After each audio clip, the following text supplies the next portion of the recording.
to our series on meeting Jesus, I think right at the heart of Christianity are two very simple things. The two things are, Jesus is the absolute master of everyone and everything, and secondly, he calls on you and me and everyone to follow him as your Lord and as your King. They're the two things that I think are right at the heart of what Christianity is on about. And a Christian is a person who believes those two things are true and then responds appropriately to each of them. So in the light of that, I want to tell you another story from the Gospel of Mark, part of the Bible that talks about the life of Jesus. And I think it's probably one of the best known stories, and so you may have heard it already, but maybe not. We'll see how we go. So it's the one where Jesus and his disciples get into a boat and they're crossing the lake and Jesus falls asleep. And without warning, a furious storm comes over the lake so that waves are washed over the boat, and it's a pretty serious situation. It's not a little breeze, but it's a furious storm. And the disciples, and they're mainly fishermen, so they know what it is to be in a storm, and they're not frightened by little storms. The disciples are quite terrified and in despair of their life. And so they wake Jesus up and they say to him, "Jesus, don't you care if we drown? We're about to die here." And Jesus said to them, "Well, why are you so afraid?" Which is a strange thing to say when you think about it. Why are you so afraid? Trust me. And then he turns to the wind and the waves and he says, be quiet, be still. And the wind and the waves are quiet and still. Now everyone is absolutely terrified after that happens, and they look at each other and they say, "Well, who is this man? Even the wind and the waves obey him."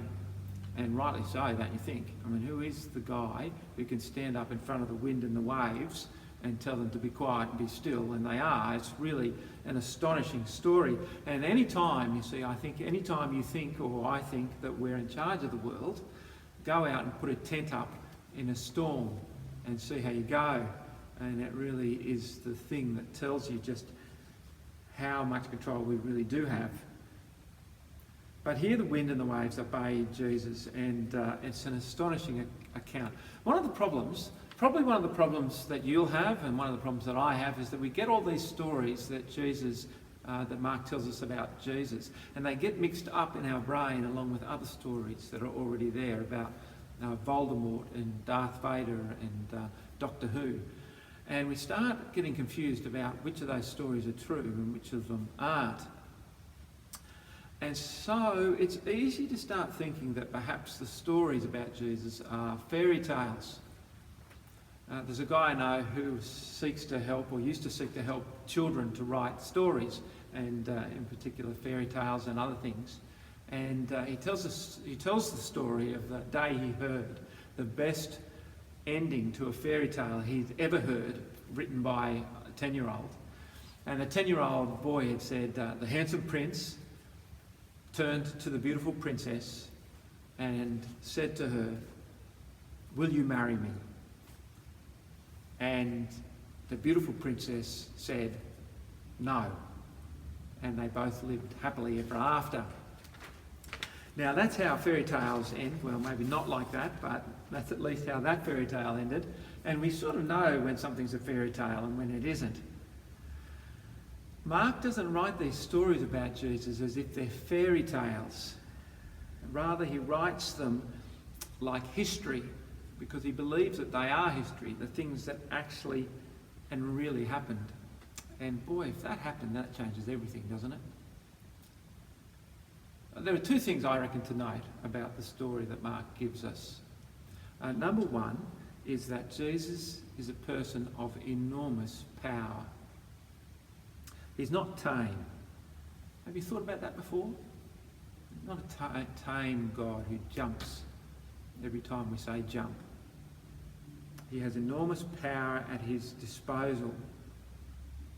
So that when he says to us, follow him, it's not some pipsqueak who's asking or commanding us, but the one who commands the wind and the waves.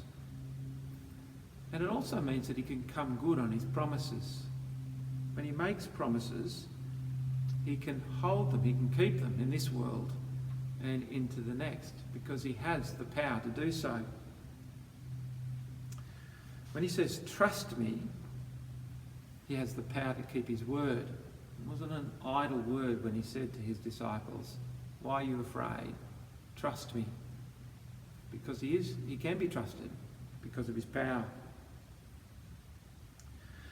But more than that, I tell you, it means that if you ignore him, then you're ignoring someone who is very important.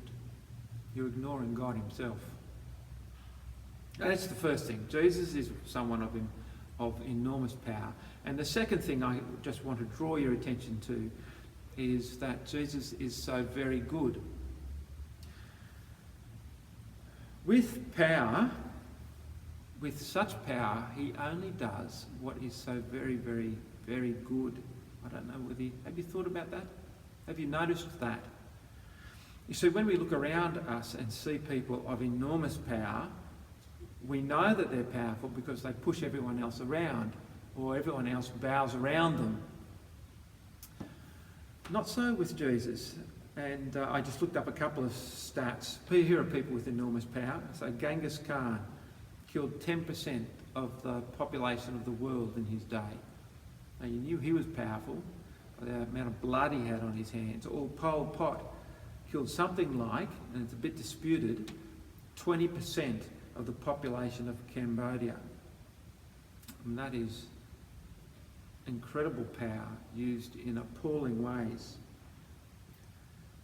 But Jesus' power is greater than that, and we often forget how powerful he is because he uses his power for such good, not in the way in which we normally see power used.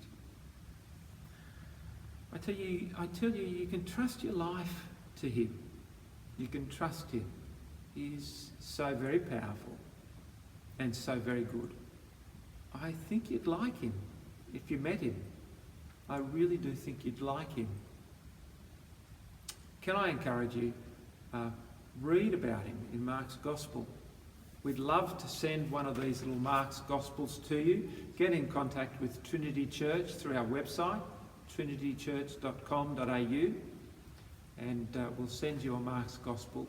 Why don't you discover Jesus by reading it? I'm sure you'd love him.